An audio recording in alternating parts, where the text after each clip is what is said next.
All right, thank you, Paula. Donald Trump is at odds with the host city of this year's Republican National Convention. The former president reportedly referred to Milwaukee as a horrible city, while complaining to Republican lawmakers that the convention would be there. And that's a pretty curious move, to say the least, given Wisconsin is a potentially crucial battleground state in this November's election. Democrats are using the remarks to campaign, as you could see on some of the billboards on your screen. Milwaukee's Democratic Mayor Cavalier Johnson is with us now. All right, Mayor Johnson, thanks for being here. But what was your reaction when you saw those reported comments coming from Trump? Well, thank you, Omar. And look, when I first started hearing, these comments and Republicans, talk about what happened, what didn't happen, was it about crime? Was it about election integrity? Was it about the city itself?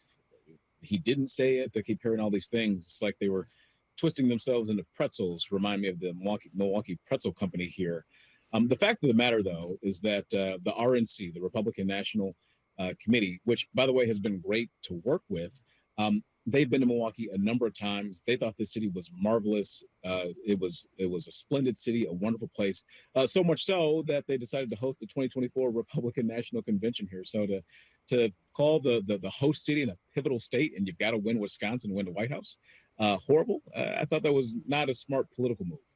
Yeah, and I want to play for everyone your response in the immediate aftermath of this, because I think it summed it up pretty neatly. Take a listen. Well, Donald Trump wants to talk about things that he thinks are horrible. All of us lived through his presidency, so right back at you, buddy. So what is your message to Donald Trump ahead of this convention, which is, and literally just weeks at this point? What is your message to him right now? Well, look, Milwaukee is a pivotal city. Milwaukee matters. It matters in the economy for the state of Wisconsin. It matters because we're the most diverse place in this state. Roughly 1 in 10 people who live in the state of Wisconsin live here. And Milwaukee matters in terms of statewide elections. Statewide elections that in a purple state like Wisconsin are decided on a razor's edge. And Donald Trump has been trying to make inroads with African Americans. The vast majority of Black people in Wisconsin live right here in the city limits of Milwaukee. And not just that, but there are tens of thousands of Republicans who call Milwaukee home, who raise their kids here, who raise their grandkids here, who are members of our community and intersect with this entire community. So to call their home a horrible place, I just don't think that was a wise thing to do. And I think ultimately it's going to end up costing in the election for him, especially given the fact that there are a number of Republicans in this city and in this state that voted for Ambassador Haley. So Donald Trump is, I think, kind of put his foot in his mouth a little bit here.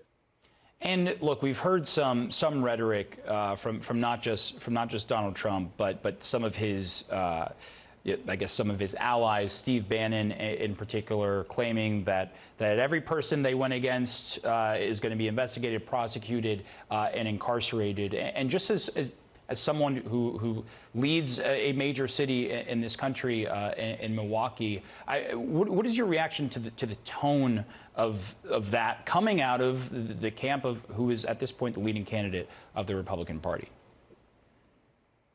It's more the divisive nature that was the hallmark of Donald Trump's initial presidency and, in fact, his first campaign for office. The fact of the matter is that in this country, there's only one flag that we all salute to. There's only one flag that we all live under.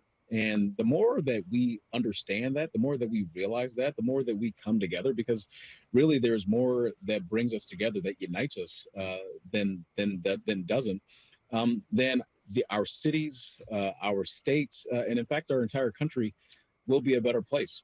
But the fact of the matter is that regardless of what anybody says, including about Donald Trump's current status as a felon 34 times over, the only way to stop him from becoming president again and having a presidency that is focused on retribution and revenge is to vote, is to make sure you get out, you go out, you make sure your voice is heard, you vote at the ballot box, and make sure that Joe Biden has a second term as president of the United States of America.